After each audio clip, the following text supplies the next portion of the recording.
இந்த வீடியோவை வழங்குவோர் Phonics Power Kodambakkam. Discover the joy of learning English the fun way.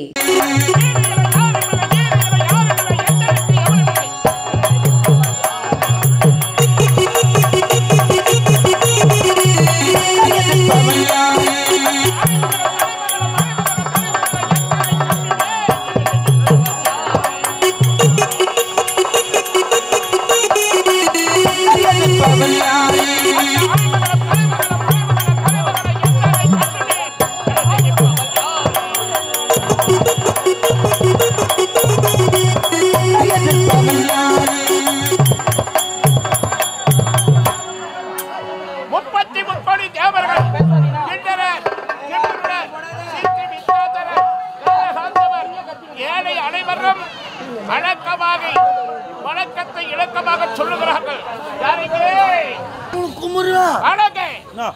எந்த நாளும் போன பயந்துதான் போனமே தவிர யானை என்ன பண்ணாது. பெரிய துரோகம் பண்ணிட்டாங்க. எல்லாத்தையும் உட்காந்து சாப்பிட்டோம். என்ன அருமையான சாப்பாடுறா. சாம்பார், காரக்குழம்பு, பொரியல், ரெண்டு வடை, ரெண்டு அப்பளம் வர உட்காந்து சாப்பிட்டோம். ஆமா, நான் தான் ஒரு வாரமா அந்த ட்ரம் பக்கத்துல உட்கார தெரியல. உள்ளமா அணை கிடைக்குதா அங்க ஓரமா உட்கார வேண்டியது. அதிகமா வந்து ஓன்மே என் பக்கத்துல உட்காருட்டோம். ஐயா என்ன செய்தாரு? எழில வைக்கிற வடி எடுத்து அவன் எழுதி வச்சு அவரு பெரிய ஒரு ஆசிரியர் மாதிரி தெரியும். அவருக்கு 4 வடை வச்சாங்கடா. அப்ப கேட்டு துண்ண வேண்டியதானே. என் வயிறு பெரிய வயிறு, இன்னும் 2 வெஸ்ட் போனா வெஸ்ட் போறாங்க. அப்ப அவருக்கு 4 உந்து 2 6 வடையா சாப்பிட்டாரு. 6 வடை அவங்க வலியா இருக்க வயிறு வயிறு எம்மா பறிச்சுக்குது. ஏன் எடுப்பா சூடு தோறனில்ல ஏன் எடுக்கிறா? வந்தியான சாப்பிட்டு கம்முன்னு போயா. இன்னைக்கு வடை அடிக்கிற நாளைக்கு கறியா இருப்பா, நாளைக்கு அப்பளம் எடுப்பா. ஏன் பறிச்சு சொல்றாங்க? ஜி ஜி ஜி அவங்க அம்மா கேவுரு வாடை கேட்டா கூட போறாங்க. என்ன புத்தி இதுல போய் நீ யாருக்கு பதில் சொல்ல போற? அவங்க கேட்டானா இப்ப என் இலையில வச்சிருந்து எங்கப்பா இல்லைன்னு கேட்டாங்க போட்டுட்டா. நான் என்ன வச்சுக்கு தானே பண்ணாங்க. நான் சாப்பிடுறது இல்ல. அது அவன் வயசா பெரிய வயிறா வயிறா சின்ன வயிறா?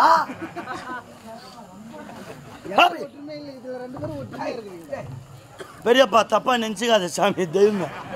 அது நீ வடை எடுக்க அச்சாவில் பேச்சு வந்தது. ஐ சோ சாரி. காலோடு வந்து கும்பிட்டுறேன். ஆனால் ஒன்று, எந்த ஒரு கூத்தாட பண்ணாலும் சரி, நான் முதல்ல சாப்பிட்டு வந்த பிறகு நீ சாப்பிடு. இல்லை நீ முதல்ல துண்ணுட்டு வாப்பற நான் சாப்பிட்றேன்.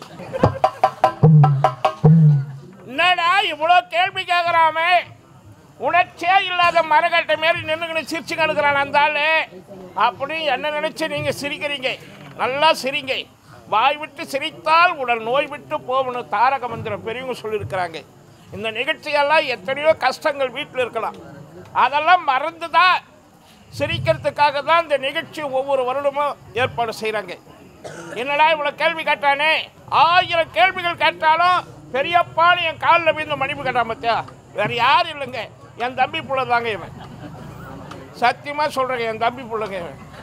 வீட்டில் இருக்கிற வள்ளி அமைதியாக இருக்கிறான். என் வேலைக்கு வந்து அவனுக்கு என்ன வந்ததோ தெரியல.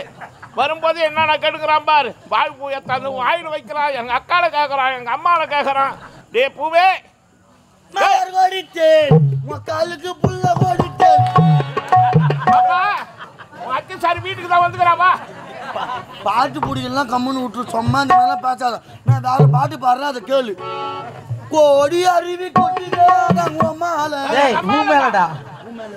கவிதை என்ன அருமையா கவிதை எழுதியிருக்கிறான். கோடி மலர்கள் கொட்டதே உன் மேல சொல்லி பாடணும். இவன் எங்க அம்மா மேலையா, எங்க அம்மா கையால சாப்பிடுறதுன்னா நம்ம 2 பேரும் கள்ளம் இல்லாத வளமா வளர்ந்துருக்கிறோம். ஆமா, நீ மட்டும் வந்திருக்கிற.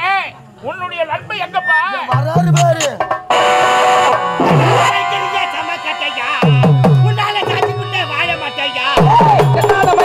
சமக்கட்டையா வாழ மட்டையா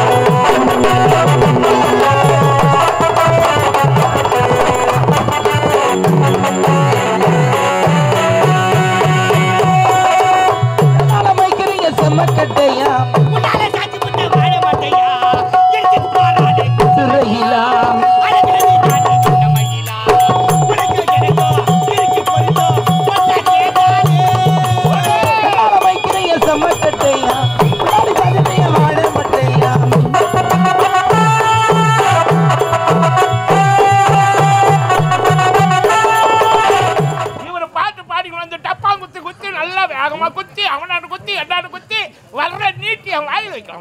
வாய் தட்டா வாயில் தான் வைப்பாங்க.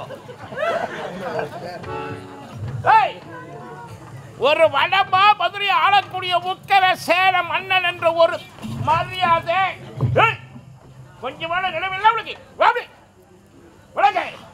என்ன நேரம் பத்து வர வீட்டுக்கு போனா என் பாட்டி போராட்டம் இங்க வந்தா உன் போராட்டையா? போராட்டமா?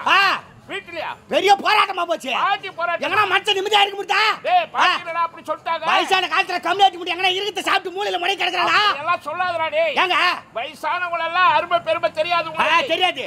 அவங்க உயிரோடு இருக்கிற வழி அவங்க அருமை பெருமை தெரியாது. செத்துட்ட பிறகுதான் அவங்க பெருமையா தெரியும். ஐயோ வயசானவங்க என்ன பண்ணாங்க? எந்நேரமும் பதார்த்தம் வாங்கி வந்து குறாடா. உங்க வரலா இருக்கா? உனக்காக தானே வாங்கிட்டு வர சொன்னாங்க. எனக்கு இல்ல அவ குடலா இருக்கு கேக்குறா. ஏன் நீ எங்க கொடுக்க? நான் ஊர் அறுத்துக்கிறேன் குடல. பாட்டி சொன்னா அந்த வேலையை செய்யணும்டா. பதார்த்தம் வாங்கி வந்து கொடு, பதார்த்தம் வாங்கி வந்து கொடுனா. சரி வயசான காலத்துல எதனா சாப்பிட்டு போட்டோம் அப்படிட்டு எங்க பாட்டி எனக்கு துட்டு வாங்கிக்கிறீ. பையத்துக்கு நேரா மார்க்கெட்டுக்கு வந்தீங்க. அப்ப கூட நீயா சம்பாத்தியத்தை வாங்கி வந்து கொடுக்கல. நான் ஏன் வாங்குறேன்? பாட்டி கையில தான் பணம் வாங்குறியா? என் துட்டுல ஏன் வாங்கி போடுறா? ஒலாத்திக்கினே ஏன்டா அப்படி போய்க்கிறப்ப யாரு? எனக்கு நான் போய் மதமா எங்க பாட்டி எனக்கு துட்டு வாங்கிட்டு பையத்துக்கு நேரா மார்க்கெட்டுக்கு போடுங்க. மார்க்கெட்டுக்கு போனா கும்பலா கொட்டி வச்சுக்கிறான். போறா கொட்டி வச்சுக்கிறான். பெருசா சைஸா குண்டு குண்டா. ஏண்டா போறா மலையா கும்பலா அங்கெல்லாம் கையை காட்டிட்டு கடைசியில சைஸ் சின்னதா பெருசு பெருசு அங்கதான் காட்டுவியா? கேக்குது யாரு? சொல்லுது யாரு? அப்ப கை வாட்டமா ஊர்தான் சொல்லுவேன். சரிப்பா சொல்லுப்பா. உருளைக்காய் கொட்டி வச்சுட்டாங்க. இங்கிட்டு நேரா போய் விளைய வச்சாச்சு. அண்ணே எப்படினே உருளை அப்படின்னு அந்த கம்யூனிட்டி நீ கேக்கனா உருளு மேற்குனா உருளுன்றான். நீ என்ன கட்டியா அதான் சொல்லிக்கிறாரு. என்ன சொன்னா? ஆனா பாவி நீ என்ன கேட்ட? எப்படினே உருளை என்ன? அவன் உரு சொல்றது தப்பு தான். ரைட்டு தான். வேற எப்படி கேக்கணும்? டேய் கிலோ உருளைக்காய்க்கு என்ன விலைன்னு கேட்டிருக்கணும். அடே உருளைக்கிழங்கு கிலோ எவ்வளவுன்னு கேட்டிருக்கணும். ஆமா. அப்ப ஏன் மேல தான் தப்பா? உம்மால தான் தப்பு. நீ எப்படி உருளைன்னு கேக்கனா உரு மேற்கனா உருளன்றான். கேட்டதுக்கு அவர் பதில் சொன்னாரு. சரி உருளைக்கிழங்கு வேணா கீரை வாங்கி நீ தானே வந்தா ஒரு பாட்டி கீரை வச்சுக்கிட்டு வித்துக்கிறாங்க ஐயா. கீரையா சும்மா தலைன்னு பொலனுக்குது. அப்போ தலன்னு கேள்விப்பட்டுக்கிறேன். அது என்னடா பொலன்னு? ஏங்க பச்சை பச்சை நிக்கிட்டு தள்ளி இருக்கும். அவி போயிட்டான் பொல தானே இருக்கான். பக்கத்துல தண்ணியில இருந்து சத பார்த்துட்டு இங்கிட்டு போய் நேரா கீரை விச்சாச்சே. பாட்டி எப்படி கீரை அப்படின்னு அவ பக்கம் பாட்டி நல்ல பதில் தானே சொல்லிக்கிறாங்க. நீ கேட்ட கேள்விக்கு அந்த அம்மா நல்ல பதில் சொல்லிக்கிறாங்க.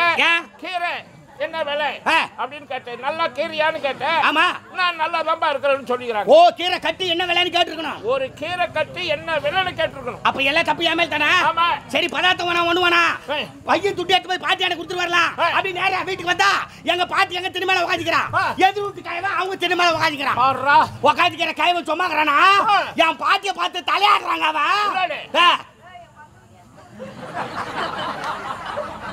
பாவான்னு அவன் தலையாடுறான். என் பாட்டி உட்காந்துக்கிறா கம்யூனிட்டி முன்னாடி இவன் சும்மாங்கிறாளா அந்த கைவிட பார்த்து இவன் தலையாட்டுக்கிறான். அந்த கைவன் வான்றான். இவன் இங்கிட்டு வரமாட்டேன்றான். இந்த வயசுல காதல் வரலாமா? அவளை அச்சு இஷ்டு கடைசி சொல்லிட்டு பாரு. அறிவு இருக்குமா உனக்கு? புத்தி இருக்குமா? கம்யூனிட்டி போய் ஐயோ ஆம்பளைகளுக்கு நரம்பு தலை சூண்டானா தலை அப்படி ஆடி கிடக்கும். நேரம் ஆடும்.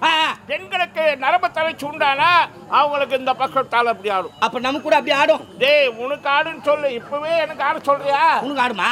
அறிவுகட்ட பல யாராக இருந்தாலும் வயசான காலத்திலே நரம்பு தலைச்சு உள்ள உடையவர்களுக்கு தான். எல்லாருக்கும் ஆடாது. நரம்பு தலைச்சு யாரு இருக்கோ அவங்களுக்கு தான் இந்த தலை ஆடும். ஐயோ இது தெரியாத அச்சிஸ்ட் காவல கடை சொல்லிட்டு நீ கவலை காலையில போய் ஆம்புலன்ஸ்க்கு போன் பண்ணாப்பா. ஆம்புலன்ஸ் வராதுப்பா. ஆம்புலன்ஸ் தான் வரும். ஆம்புலன்ஸ் ஏங்க ஆம்புலன்ஸ் சொல்லிட்டு கொட்டாப்பனால போய் ஒளிஞ்சா வேன்ல வாரி போய் கொரோனா மூக்குல பஞ்சு விடுவாங்க. ஏற்கனவே 2 முறை விட்டுட்டாங்க. அதான் மூக்கு போட ஆட்டுக்குது. சிச்சா மாரா ஜிலேபி டேய் யா சாமா யாரா உன் ஜாமானா நானே? எஜமா உன் ஜாமான்ல வந்து அடிக்க போயிரேன். எஜமா டேய் ரமேஷ் சுரேஷ்.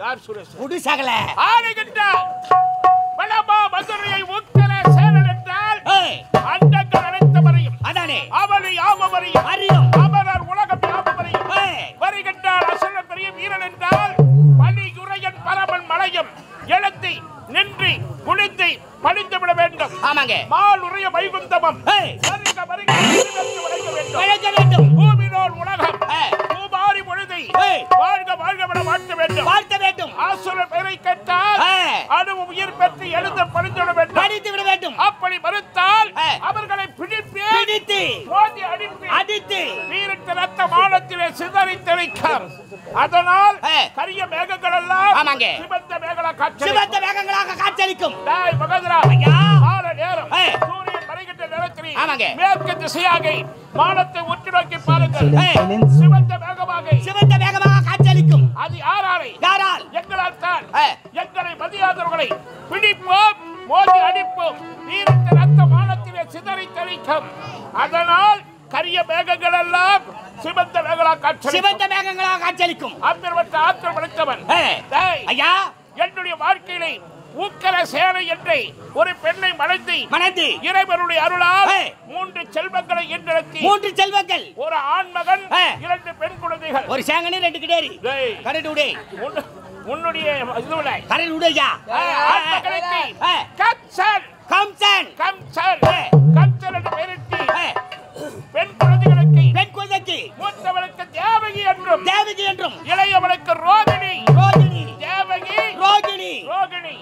இவர்கள் மூவரையும் ஈண்டெடுத்து நல்லபடியிலே பெயர் சூட்டி பக்குவம் அடைந்து இப்பொழுது கன்னி பருவம் நீங்கி மங்கை பருவம் அடைந்து விட்டார்கள் அந்த திருமண ஏற்பாடு செய்ய வேண்டும் என்னுடைய மனைவியாலை